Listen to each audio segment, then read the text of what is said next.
1973, Rio de Janeiro, cidade maravilhosa. Naquele ano, o Brasil vivia uma onda de crimes contra crianças. A menina Araceli e Ana Lídia já tinham estampado os jornais da época e agora seria a vez de Carlinhos, o pré-adolescente sequestrado dentro da sua própria casa na capital carioca. Mais de 50 anos depois, a mãe do menino aponta que o sequestrador de seu filho, nunca encontrado, pode ser o próprio pai. Confira meu reencontro com Carlos de Faria, onde atualizamos um dos casos mais misteriosos da literatura criminal brasileira. Diretamente de um dos endereços mais famosos do Brasil. De um dos principais cartões postais da cidade de São Paulo. E com as transmissões feitas dos nossos estúdios na Avenida Paulista, eu sou Beto Ribeiro e eu pergunto, que crime é esse? Ronaldinho. Olha, já tá louco aqui. Tá vendo? Quando não é ao vivo... Então, esse começo deixa, viu? Para as pessoas verem como ele é. Não é para cortar isso. Deixa para as pessoas verem como ele é de verdade. Então, sejamos todos muito bem-vindos. Por favor, não deixe de se inscrever, curtir, compartilhar. Nossa, o áudio tá aqui. Compartilhar, ligar sininho, marque nas suas mídias sociais, marque a todos nas mídias sociais. Se puder, seja membro, se puder, tá tudo certo. Você venha com a gente até o final deste... que pediram muito. Nós vamos falar do caso Carlinhos, que já falamos. Sim, já falamos. Em janeiro de 2023. Sim. E nós vamos atualizar, porque saiu uma matéria há pouco tempo sobre a mãe dele, no Jornal o Globo, inclusive, então as pessoas têm falado. Cara, você consegue... Seja muito bem. Não, beija só na live. Beija só na live. Eu sou muito bem-vindo, eu sei. Muito obrigado. Muito obrigado. Ai, eu adoro isso. Você é de uma gentileza exemplar. Muito obrigado. Ainda bem que eu deixei aquele começo, para as pessoas verem como eu sou tratado aqui. É sempre um prazer estar aqui e ser convidado para os seus encontros. Convidado, eu adoro ser graça. Convidado a pessoa.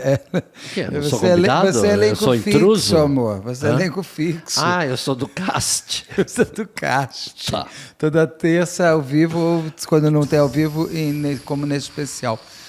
Vamos pegar o caso Carlinhos. Tá. O que você consegue fazer de um resumão para quem não viu tudo? Não precisa ser uma nova live do caso Carlinhos. Quem quiser mais detalhes, vai estar passando no caso aqui. Tem no descritivo do vídeo, tem o link para a live anterior. Mas Aliás, foi uma live muito boa, muito completa, muito legal, viu? Foi muito legal. Foi muito completa, porque é um caso icônico dos anos 70. E que te afligiu. Assim, porque afligiu a todas as crianças e os pais das crianças, as crianças que estavam mais ou menos dessa idade. Eu sou mais novo que o Carlinhos. E você é Carlinhos também. Eu sou Carlinhos também. É que na verdade, eu tinha um outro apelido. Eu né? sei, Carlinhos, mas é melhor pegar Carlinhos. O Carlinhos era meu primo. E meu pai era Carlos, meu primo era Carlinhos, eu sou Carlos, então a minha irmã é Carla. Nossa, então, assim, é um amor por esse nome na minha família, assim. E somos todos de São Carlos, não brincadeira. E ninguém foi sequestrado, Ninguém foi sequestrado, mas assim, criou-se uma grande comoção, porque assim, a gente vivia sempre sobre a égide do medo do homem do saco, né? Era uma coisa que assustava as crianças. O homem do saco é uma coisa... faz parte do imaginário.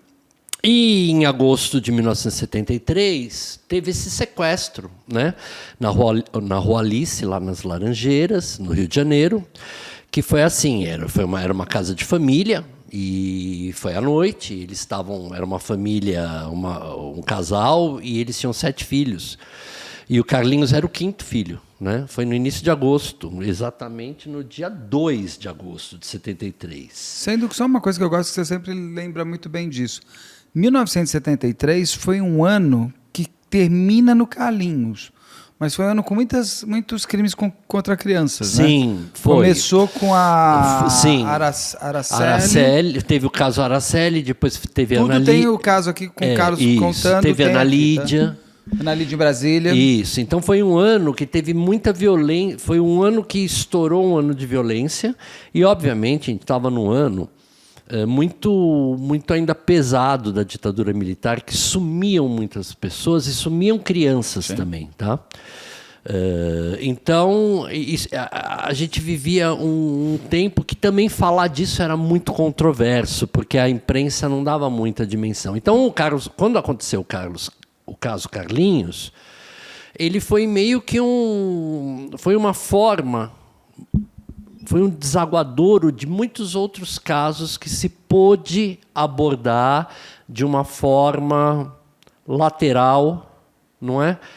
Em cima disso. E o caso Carlinhos foi um caso, na verdade, ele foi um caso diferente das outras duas meninas, que foi encontrado o corpo, coisa e tal. O caso Carlinhos foi um grande mistério, porque o Carlinhos sumiu, o Carlinhos desapareceu. Então, é mais ou menos assim, eles estavam nessa noite do dia 2 de agosto de 73, a família se reuniu na casa, a mãe e os filhos, eles eram 7, mas só tinham 5 na casa, não é? E os 2 mais novos estavam com o pai, o João, o nome dele era João Melo, e o João Melo tinha um laboratório químico, tipo uma perfumaria, coisa e tal, em Nova Iguaçu. E então ele tinha ido trabalhar, curiosamente, naquele dia, ele tinha ido trabalhar, por incrível que pareça, com os 2 mais novos. Isso já era um caso, já era uma questão inusitada. O Carlinhos tinha o quê? O Carlinhos tinha 10 anos. Os mais novos, então? Os mais novos deviam ter 8, 7, 5, por aí, né? Então ele foi com os mais novos e não com os mais velhos. E isso meio que deixou um clima no ar depois na investigação. Então, estavam os 5 em casa. E eles foram assistir os últimos capítulos, estava nos últimos capítulos de uma novela muito icônica para a época, que era Cavalo de Aço, né, com Tarcísio Meira. Que depois foi Fera Radical com a Malumada. Isso, exatamente. Foi esse remake Fera Radical, isso, era o Cavalo de Aço. E então eles se reuniam, era o ritual, né, muito típico dos anos 70, dos anos 80, até os anos 90, teve muito isso. Se reunir na novela das 8, na sala, para assistir. Eram os últimos capítulos, estava a família assistindo, e de repente teve um apagão na casa. A luz acabou, né? E a mãe do Carlinhos foi até a porta, até o portão, para verificar se era a rua, como acontece, né? Se tinha acabado a luz na rua, nos vizinhos e tudo mais. E nesse momento que ela vai até o portão, ela é surpreendida por um cara, né? Um homem armado, que entra na casa, dá uma voz de assalto, uma voz de comando ali, com uma arma na mão. E naquela escuridão todo mundo fica em pânico, coisa e tal. E ele então ameaça a filha mais velha, e pede o menino Carlinhos, o mais novo. Nominalmente, ou ele fala, me dá o mais novo? Não, me dá o mais novo. Me dá o mais novo. E por quê, então? E isso ele leva o Carlinhos, né? Ele pega o Carlinhos e entrega um bilhete já assinado, já escrito, aliás, um bilhete já escrito, ele entrega e sai com o menino, arrastando o menino, né? E nesse impulso, a mãe vai até o portão, vai até a rua e vê ele saindo com o garoto. E nesse momento está chegando o pai. Está descendo a rua o pai com o carro bem devagar e ela grita, olha, Carlinhos está sendo levado. E o pai está chegando do tal laboratório que ele tinha. E ele está chegando com os 2 meninos mais novos que tinham ido passar o dia com ele no trabalho. E ele ainda... segundo a mãe, o relato da mãe é que ele vem muito devagar, ele vem muito sossegado, mesmo com os gritos dela, tudo mais, ele continua numa marcha lenta. E o que chamou muita atenção dela. O que chamou muita atenção, além dele estar com os 2 mais novos, também chamou a atenção dele estar com o veículo bem devagar e ter tomado uma atitude bem tranquila, né? A ponto de permitir que que esse bandido escapasse por um rombo no muro de um matagal e entrasse pelo matagal afora, com o Carlinhos. E a força, né? Sim. A força, com a arma na mão, coisa e tal. E eles ainda fazem... O pai ainda vai até esse mato, joga luz, tenta entrar, mas já o cara já tinha escapulido de lá. E aí é chamada a polícia, os bombeiros, eles cercam a área, aí começa todo o processo de investigação.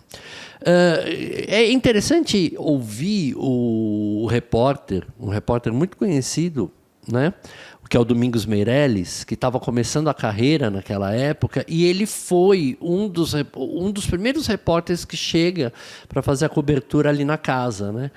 E uma das coisas que chama a atenção dele, que ele relata hoje, foi a tranquilidade que eles estavam, que ela também, né? A própria mãe estava numa relativa tranquilidade em relação a quem tinha tido o filho sequestrado.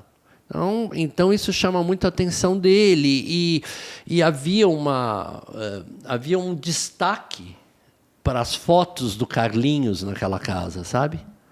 Havia todo um destaque especial. Ele era o mais bonito dos entre os 7 filhos. Mais diferente, inclusive. O mais bonito entre os 7 filhos, tal. E todo um destaque para as fotos dele. Então, esse é o Carlinhos. A mãe fala que não sabe como que essa foto foi parar, né? Que ela não sabe quem pegou do álbum de fotografia dela. Que tem, sim, que essa foto que aparece na imprensa sumiu do álbum de fotografia. E eles também tinham, nessa época, era muito comum fazer pôster de criança, pôster preto e branco, né? Na madeira. Na madeira, isso, bem pôster. Então tinha nas casas, assim, e tinha logo na... Eu tinha muitos desses. Tinha, nossa. Não. Bebê, então, né? Que tem umas coisas que faz umas rodas. O bebê é um pouco mais antigo, que tinha várias imagens dos bebês, assim. Né? Sim, dá até um pouco de medo. Aquelas de vó e vô, que é pintado. Eu odiava porque aquilo. sempre uma foto saía muito esquisita, né? No meio de todas, sempre uma era olhando para o céu, era meio... Tinha cara meio de criança, estranho, meio... Era estranho. Todo mundo ficava um pouco ET naquela história, parecia não que era mais legal. Era uma moda que, graças a Deus, passou. Agora é no Instagram. É que nem o bebê peladinho, né? Na manta. Nossa, tem muito também, Nossa, de bunda pra cima. Era muito o bebê de bundinha pra cima. Hoje, agora é pedofilia. Mas tinha muito. Não é que hoje é pedofilia, é que o pedófilo se utiliza disso. Opa! É esse que é o problema. Então, hoje se coibiu isso. Mas você tinha nos estúdios fotográficos... Nossa, meu pai tem uma foto dessa de 1924, cara.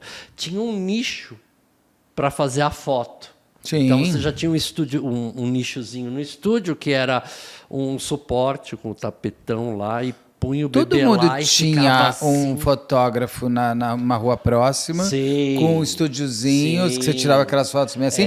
Geralmente orientais eram os donos das fotóticas, que eram todos ali. Orientais e alemães. E alemães, é verdade. Alemães. Tinha muito alemão que fazia eram foto. Todos orientais.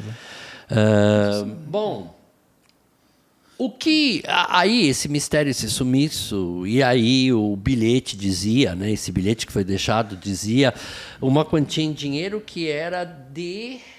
Esse bilhete falava o quê? O bilhete dizia que o menino havia sido sequestrado e que se exigia uma quantia em dinheiro e já designava o local onde deveria ser deixado, uma quantia de o equivalente a 100 mil cruzeiros. Hoje, uma sensação de compra, uma sensação de compra. Então, o que eu vi, o que eles falam é que seria o equivalente a 100 mil cruzeiros seria equivalente a 30 mil reais. Tá. Então, o valor... Vamos dar 30 mil reais. Mas é um valor que é possível de ser É um valor que é possível. Mas para um dono de laboratório, isso aqui... Então, Aí é que vem as investigações. Ele era o dono, não? Hã? Ele era o dono, Ele não? era o dono. Aí vem as investigações, né? Aí começam todas as investigações. As investigações são muito loucas, né? Porque, na verdade, Beto, apesar do crime ter sido, o sequestro ter sido em 1973, só se abriu o inquérito em 1978. Até de desaparecido? É. Ou, na verdade, ele não é desaparecido, ele é sequestro. É sequestro. É sequestro e depois seguido de desaparecimento. Só foi aberto em 78. Por quê? Ninguém sabe. Ninguém sabe por quê. E foi um caso que teve notoriedade. Então, teve são esses casos muito malucos que acontecem no Brasil e que aconteciam naquela época. Era um caso muito sem uma sistemática policial, né? Ainda. Polícia Civil, Polícia Militar não eram muito ainda conectadas e trabalhavam nesse compasso. Então, você tinha muita coisa. Então, na verdade, o crime do Carlinhos ficou uma coisa muito mais midiática do que efetivamente de investigação policial. E nesse bilhete dizia o sequestro, coisa e tal. A entrega do valor e se marcava num espaço ali na rua mesmo, tá? Era tudo ali meio por ali o cenário. Ia ser marcado na esquina ali da rua, em Laranjeiras. E quando a investigação corria muito mais através da mídia, por isso que era midiático, a necessidade de dar furos de reportagem, a necessidade de cobrir a imprensa com isso, entendeu? Das lacunas, mesmo porque havia muito esse foco, porque como a gente vivia uma ditadura militar, não podia se falar muito de política. Então você ocupava as páginas de jornal com casos assim para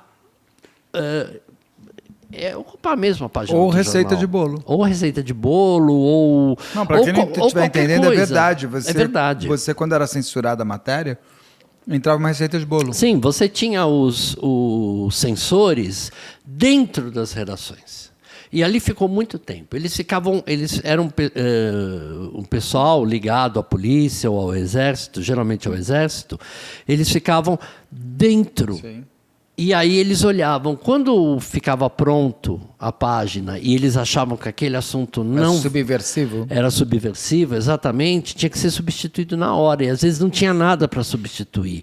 Então os jornais começaram a driblar com frases e receitas de bolo para os leitores entenderem que aquilo havia sido censurado. Então imagina você pegar um jornal... na época, né? Como hoje um portal de notícias, e ao invés de você ter sobre uma enchente, uma catástrofe, você vê lá faça seu pudim de leite. Você faça seu pudim de leite em 2 minutos. Entendeu? Então ficava claro que ali tinha alguma coisa, né? Era uma mensagem também que a imprensa, uma mensagem de fumaça que a imprensa tentava passar para a população. E o caso Carlinhos, ele ocupou muito esse espaço. Bom... E fora que vendia jornal. Opa! Araceli que o diga, Ana Lídia menos. Menos porque era um crime que envolvia pessoas da política, filhos de ministros, e era Brasília, tudo mais, né? Era em Brasília. Araceli é Espírito Santo. Exatamente. E o Carlinhos, Rio de Janeiro. Era no Rio de Janeiro. E aí, então, no dia da entrega do dinheiro para o sequestrador, cara, a televisão foi para lá. Montaram, né, na live a gente explora bem isso, montaram praticamente estúdio, né, para se dar a coisa. Óbvio que o cara não foi. Não foi. Que ele também via televisão. Via jornal. E aí o que aconteceu, além desse bilhete, a filha mais velha do casal, a Vera, que foi a pessoa que recebeu o bilhete, que esteve muito próximo do sequestrador, ela reconheceu esse sequestrador, né? Ela reconheceu esse sequestrador como o tal do Silvio Pereira. A Vera Lúcia é o nome dela. O Silvio Pereira. O Silvio Pereira era um funcionário do laboratório do pai. Porque a coisa foi feita tão assim, meio que amadoramente, meio contando com essa garantia, como se fosse uma coisa meio sem pensar muito, que o sequestrador, que a Vera diz que seria o Silvio Pereira, que ela reconhece, ele estava só com uma máscara aqui, né? Um lenço, cobrindo a boca e o pescoço, e ela reconhece pelo olhar o Silvio. Ela era mais velha, já era mais esperta. Ela reconhece pelo olhar, pela fronte e pelo cabelo crespo. E ela sente, porque ela fica bem perto dele, ela recebe o bilhete, coisa e tal, ela era ameaçada, ela sente um cheiro do laboratório químico nele. Aquele do pai. Do pai. Ela sente que ele tinha um cheiro. É porque no laboratório tem quem trabalha. Exala, né? E a pessoa fica, né? Roupa, cabelo. Então parecia que o cara tinha chegado ali, que o pai deixou ele na esquina, né? E tem também o relato que agora a mãe do Carlinhos fala há pouco tempo, e que é mais ou menos aquela linha que a gente segue, né? De questionamento na live. Que o Silvio, com o pai, com o João, tinha estado 1 ou 2 semanas antes na casa deles e o João mostrava para ele a parte elétrica da casa. Ele mostrou onde era a caixa de luz, a caixa de força. Nossa. A troco, ela não entendeu por quê. E no dia se desligou a luz. E no dia foi e tudo mais. justamente isso que foi esse o elemento surpresa, né? Para pegar a família desavisada. Então, hoje, o Silvio foi indiciado, foi a julgamento, mas foi absolvido por falta de prova. O pai foi também, não? Não, o pai não foi. Ele foi uma suspeita, né? O pai lutou para tentar encontrar o Carlinhos. E aí o pai criou esse álibi para ele. Ele criou esse álibi, ele criou essa bandeira. E ele foi... O casal se separou meses após, né, o sequestro. Acho que não aguentou a pressão. E ele pegou essa bandeira para ele, né? E ele andou, ele foi para a Europa, ele andou pelo interior de São Paulo, pelas cidades do Vale do Paraíba, entendeu? Ele foi um grande divulgador do caso e, ao mesmo tempo, ele trabalhou isso, né? A gente imagina que ele tenha trabalhado isso, inclusive, como álibi. É porque o Carlinhos tem uma coisa, o sequestro dele não tem cara de sequestro para tráfico de adoção internacional, porque ele já tinha 10 anos, ele já é um menino que já tem uma personalidade sendo construída, ele tem memória, né? Ele sabe quem é ele sabe o nome da mãe, ele sabe onde ele mora. Não é uma criança de 5, 6 anos que você ainda vai criando uma falsa memória e apagando aquela memória dele. Então, assim, para adoção internacional, por mais bonitinho que ele fosse tudo, estava fora de condição, né? Não, completamente. Para adoção internacional, para esse tipo de crime, você tem um período, né? Limite. Um limite, porque mesmo que a criança vá ser adotada, ela vai ter dependendo da criança, ela tem lembranças, né? Tem criança que não lembra, tá? Tem criança que não lembra, mas tem criança que lembra de imagens de tenra infância, tá? Eu lembro. Eu lembro também. Eu tenho um problema que eu lembro demais. Eu lembro demais. Eu queria lembrar de menos, eu lembro demais. Eu tenho imagens fortes, gravadas, muito. Cenas. E é muito interessante. Conversas. Eu lembro de conversa da voz. E o que eu me lembro bem é que é gozado essa percepção infantil, que é toda outra dimensão, né? Assim, tamanho. Eu me lembro tudo muito grande. E aí você chega no lugar... Hoje, na altura que a gente tem, né? Eu achava que eram casas gigantescas. E quando você chega, você fala, nossa, não era tanto, né? Não era nada, era tão amplo assim. É que a gente era pequeno. É que a gente era pequeno e olhava tudo para cima. A gente era pequeno, eu acho interessante isso. E a gente era bem pequeno mesmo. Bom, mas enfim, o Carlinhos não era isso. Então, o que se cogita... Na verdade, o que se cogitou e nunca conseguiu ser provado foi uma coisa muito tosca, né? Foi um sequestro forjado. O João Melo, ele tinha uma vida meio complicada. né? Ele era um cara que ele tinha esse laboratório, mas ele já tinha feito muita coisa. Ele tinha uma vida meio... Ele tinha uma coisa meio de agiotagem, ele pegava um dinheiro aqui, um dinheiro ali, ele pagava uma dívida para fazer outra. Ele tinha um tipo meio... Mas que a mulher não sabia, descobriu tudo depois. Provavelmente, né? Então, a gente não sabe se a mulher descobriu depois ou se a mulher já sabia, né? O que se imagina e o que ela vem a revelar... Agora. É porque então, o João Melo, o pai, ele concorda com você, ele pode ter se pegado como essa fantasia de pai zeloso em busca do filho, até para ele sair do centro da possibilidade de ser o autor. Então, nada como você parecer de amar demais aquilo para ninguém desconfiar que você ame de menos. Ele morreu agora, em 2022. Aos 99 anos. 99 anos. Ele morreu, ele foi longevo. Ele morreu com 99 anos. E a mãe do Carlinhos está ainda viva com 86, 87 anos. E, segundo ela, esperando o menino chegar ainda. Ela disse que tem isso. Ela tem essa. Então, e a gente não sabe se ela sabia ou não.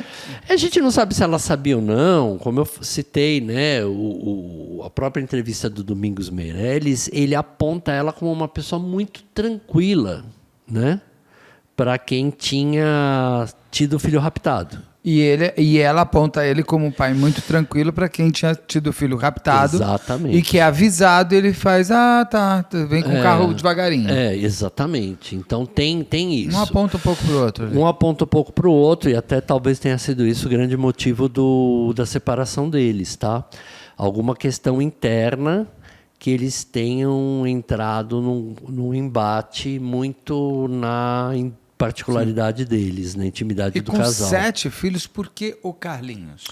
E por que tão nominal? Ele não foi nominal, mas ele foi... O Carlinhos tinha uma questão que era o seguinte, o Carlinhos, como a gente vê nas fotos, era uma criança muito bonita. Sim. Né? Eles todos são parecidinhos, mas né? ele era... Mas ele se destacava.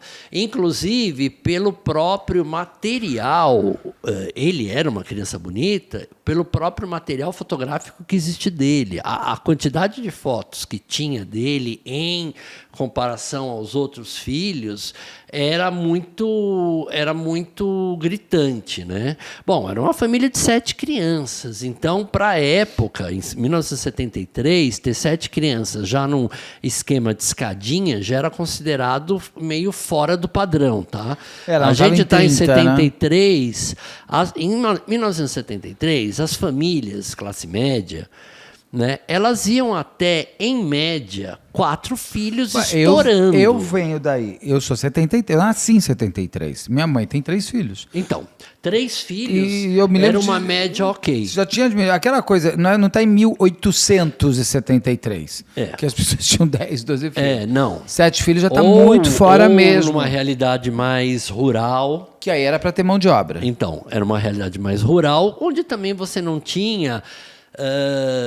conhecimento de método conceptivo e nem acesso. E então se tinha você filho para ser mão de obra. E toda relação íntima fértil gerava filho. Então todo ano você estava tendo filho porque, né?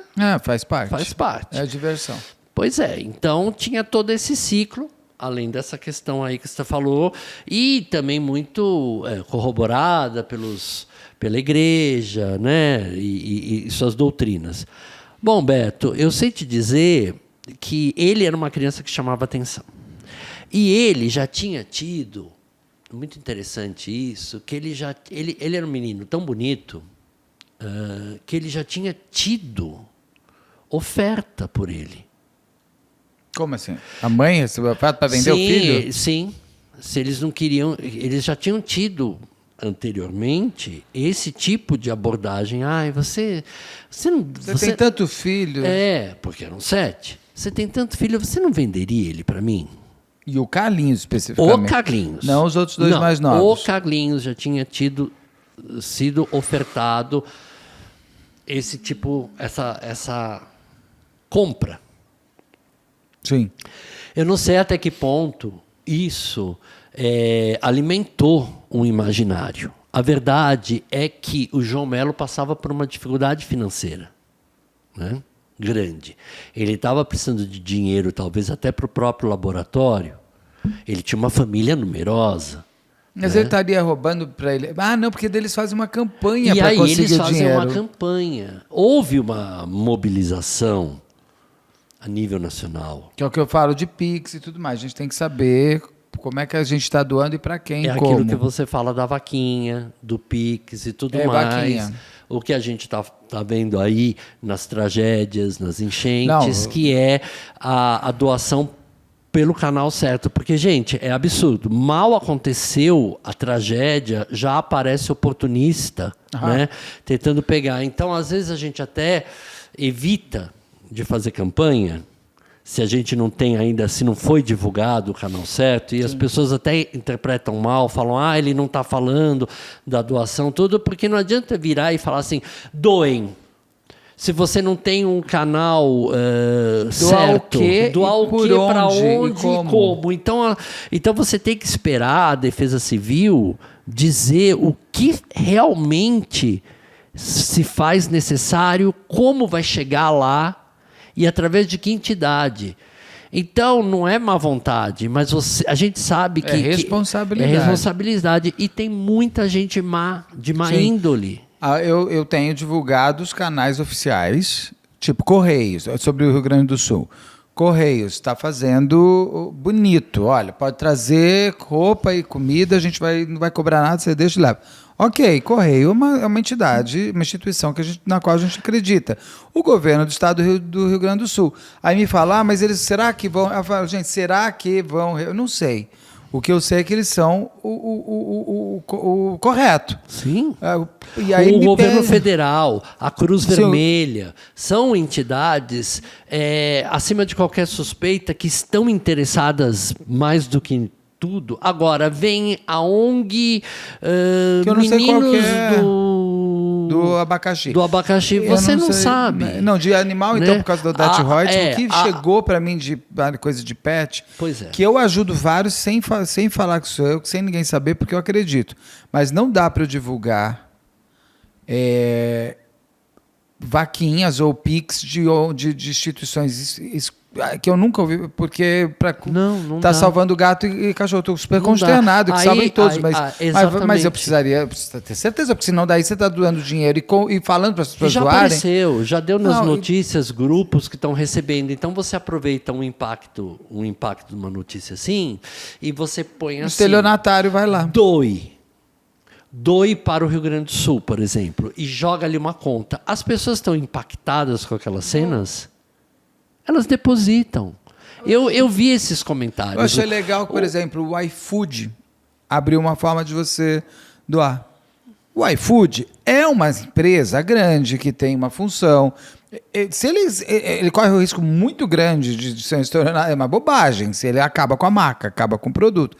Então, empresas como iFood ou como bancos, eu não sei se meu banco, porque teve uma das tragédias que o meu banco, que é o Itaú, ele abriu um negócio para você doar. Eu doei.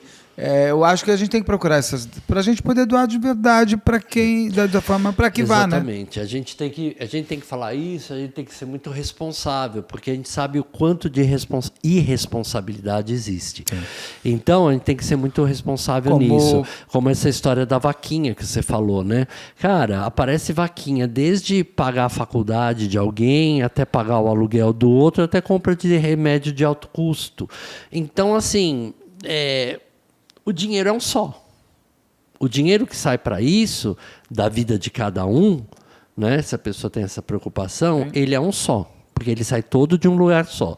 Então você vai ter que optar qual é a causa mais importante para qual você vai ajudar.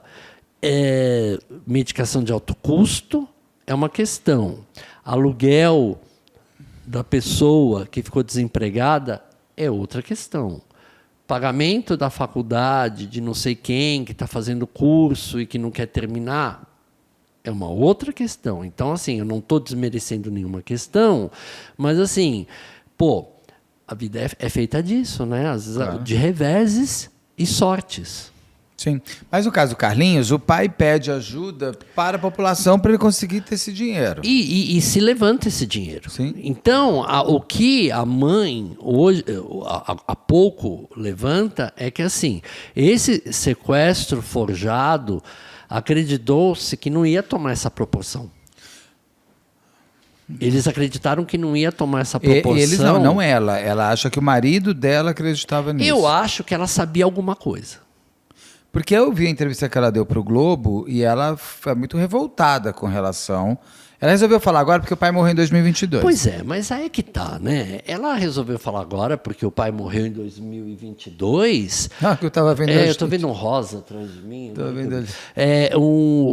Que o pai morreu em 2022, mas assim, Beto, pelo amor de Deus, né? É teu filho, é a tua família, você já está separada desse homem, o que impede de você ter falado isso há mais tempo? Então, eu não sei até que ponto também não é uma tentativa de reavivar, né, alguma história. coisa que já está morta. Né? Porque essa história, ela morreu. Não sei Ela nunca foi desvendada, mas ela morreu.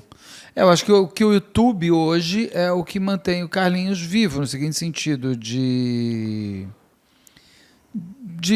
da história. A história está paralisada. Não, a história é uma história dramática, que ela traz, como a gente está falando aqui, muitos detalhes de uma época, de um modus operandi. Ela traz muita coisa, inclusive o próprio acaso, que a gente fala sempre, que eu adoro falar, que é o que vai permeando essa história o tempo todo e o mal alinhavo Sim. das ações desse caso, né? As deixas que fica, levar o funcionário que não tem nada a ver para ver a parte elétrica da casa, mostrar onde é a caixa de luz, depois Mas a polícia investigou e não chegou a nada. Mas o cara vai lá com cheiro de química, a irmã que reconhece depois não dá o depoimento, não quer mais dar o depoimento, porque teve muito isso, tá? Teve muito vai e vem nessa história. Vocês assistam o caso que a gente fala com detalhe, mas pessoas que fizeram o reconhecimento, na hora do inquérito tiraram o depoimento por algum motivo. Porque o que acontece é que os caminhos foram se fechando nesses acasos e foram apontando para o João Melo. Então, e a mãe não fala uma coisa para mim que é fundamental. Tudo bem, foi ele. E o que aconteceu depois? O que ela acha que aconteceu? O Carlinhos morreu? Porque ela disse que espera ela até hoje. Ela espera o Carlinhos até hoje. Quem acompanhou, os repórteres que acompanharam na época, e eu particularmente, que não sou repórter, mas pelo que eu estudei do caso, é aquele caso clássico que depois a gente viu em outros casos, como o do menino Ota. Entendeu? Porque reconheceu o autor. Exatamente. Na época, isso não era dito, porque isso não acontecia nesse tipo de proporção de nós, comuns, né? Público comum, conseguir acompanhar, mas depois isso foi se repetindo em outros casos e foi ficando mais evidente. Né? E o que aconteceu deve ter sido isso. O menino reconheceu. O menino foi levado até um lugar e foi tentado, eu acredito muito isso, que ele se tentou mantê-lo em cativeiro por algumas horas ou por uns dias, mas o menino reconheceu. O menino falou: você é o fulano, você é o Silvio. Entendeu? E eles tiveram que eliminar o garoto. Enterrado. E aí tem várias. Aí vem uma outra parte do caso, porque assim, apareceram pessoas que diziam que o menino. Teve um casal que apareceu na época, porque a coisa ficou em clima de mistério, e isso gerava notícia, gerava venda de jornal, virou uma grande cortina de fumaça, não é? Para tudo que estava acontecendo no Brasil naquela época. Então, apareceram pessoas dizendo que eles tinham sido, sim, os sequestradores do menino Carlinhos. Apareceu um casal, do nada. que tinha falado que tinham sido... E eles eram pessoas que estavam ali... Queriam aparecer? Que queriam aparecer. Gente, até como bandido. E eles vão falando, eles vão dando a letra de uma coisa que eles foram induzidos. Você percebe que eles são induzidos pela própria reportagem. Né? Ah, então você amarrou o menino aqui? Sim, amarrei o menino aqui. Ah, e você fez isso? Sim, eu fiz isso. E onde você desovou o corpo? Desovou numa praia tal. E aí ficou essa questão.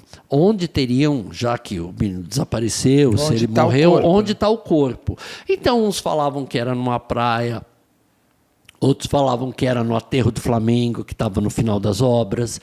Outros falavam que tinha sido jogado no mar e apontavam exatamente o lugar onde tinha sido. Quer dizer, teve muita coisa que foi falada, mas nada foi provado. Nunca foi achado o corpo, nem ossada.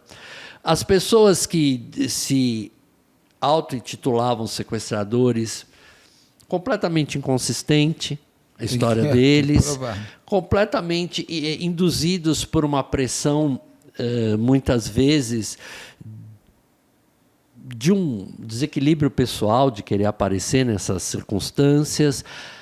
E, no fundo, tudo apontando para aquilo que a gente tinha levantado e que parece que é o óbvio e que a mãe está falando agora, que foi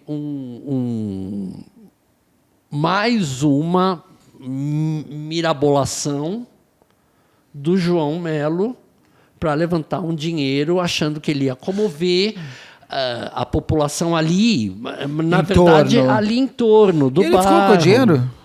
Não, ele não. O dinheiro também foi o outro mistério que aconteceu, porque se levantou esse dinheiro, tá? Esse dinheiro ficou de guarda da polícia, de uma delegacia, de uma instituição. E esse dinheiro sumiu também. Porque foi um dinheiro arrecadado. Esse dinheiro sumiu, não chegou na família, pelo que se sabe, porque ele ficou sob tutela da polícia, até onde eu sei, e esse dinheiro também desapareceu. E eles levantaram um dinheiro considerável para a época. Foi usado também? Ou foi usado. Eu sei que nessa comoção, eles devem ter ganho mais valores, até para continuar mantendo a busca, entende?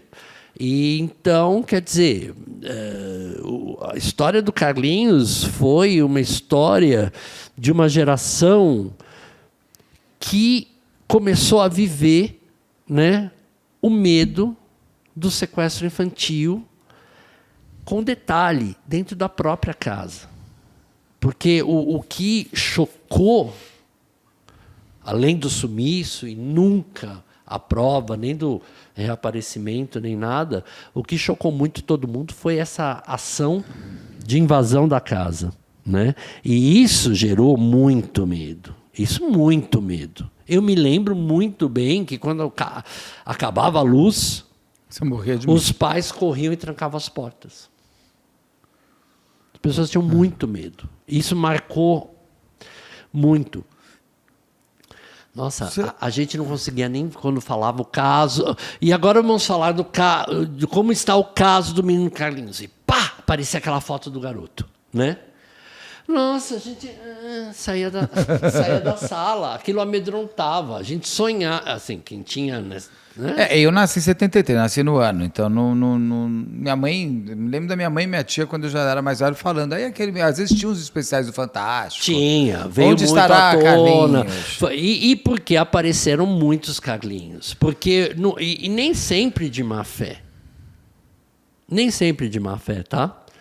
Porque entrou numa coisa... A história do Carlinhos entrou quase que numa histeria coletiva.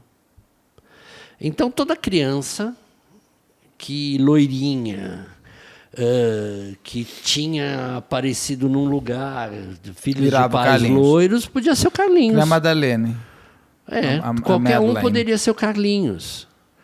Agora, já com 20 anos... 25 anos, 30 anos. Então foi aparecendo o Carlinhos. Agora ele teria 50, 60. Agora ele teria 60 Tem 10 anos a mais que eu. Exatamente. Os irmãos você tem? Eu tentei achar os irmãos dele, não achei ninguém. Alguns já devem ter até falecido, talvez, mas os irmãos... Olha, eu sinto que os irmãos quiseram se afastar dessa história totalmente. Para terem identidade, né? Até para terem identidade, né? Eles não viram o irmão do Carlinhos. Bom, nesse caso, então, a mãe está falando agora... Agora a mãe está falando que foi o pai. Que mas foi que o ela pai. Tem certeza, mas assim, cadê a prova também? Ela não entregou nada. Virou mais uma manchete do que uma história real em si, né? Tem mais alguma coisa desse caso? Não. Carlinhos, se você aparecer... Olha, eu acho que esse caso é um caso, assim, nos dias de hoje, com a investigação que a gente tem hoje da polícia, esse caso teria sido resolvido do jeito que foi montado, do jeito que as coisas aconteceram. Nos dias de hoje, ele teria sido resolvido em uma semana. A Madeleine, tudo bem que não é agora, 2024, mas a Madeleine que eu diga, lá em Portugal, que nunca foi achada inglesa e continua não achada, né? A Madeleine Mas só para você saber, somem 80 mil crianças 80 mil pessoas por ano no Brasil. Não, eu não digo que ele teria sido encontrado. É outros 500.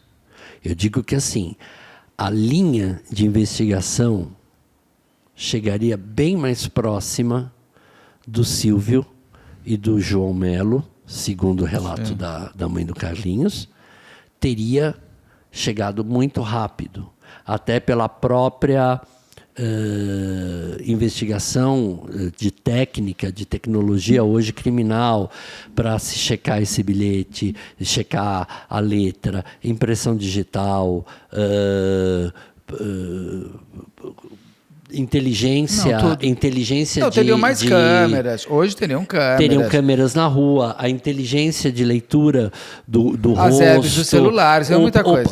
A própria liberdade em que hoje, não é, nós vivemos para fazer uma investigação menos cheia de ruídos, né?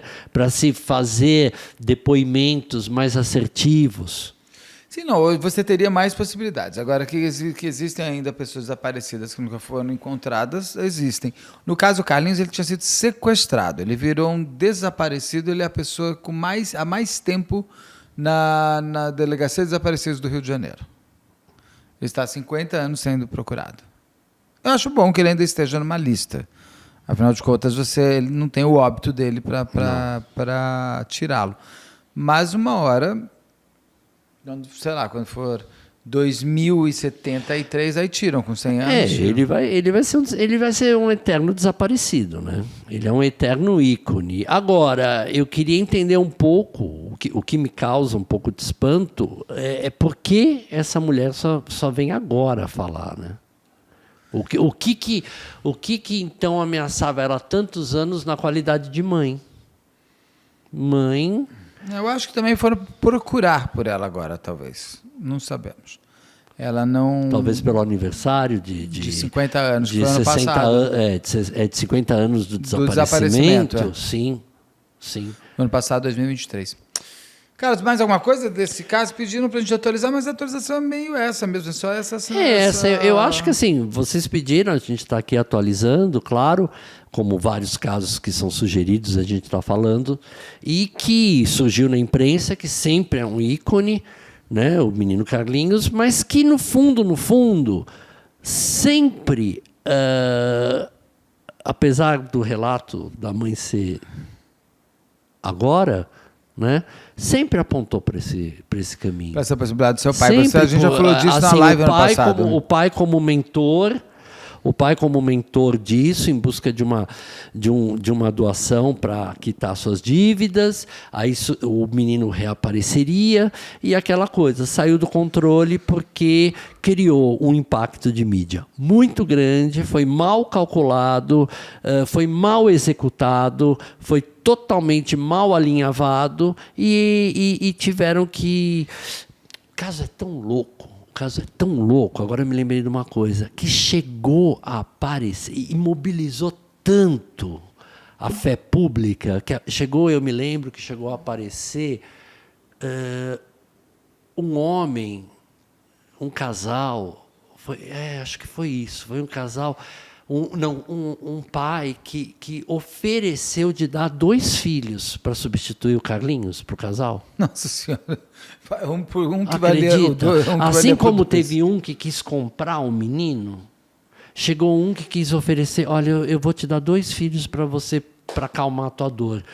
Porque eu me lembro das revistas Manchete, eram página dupla, aquele casal assim. É verdade.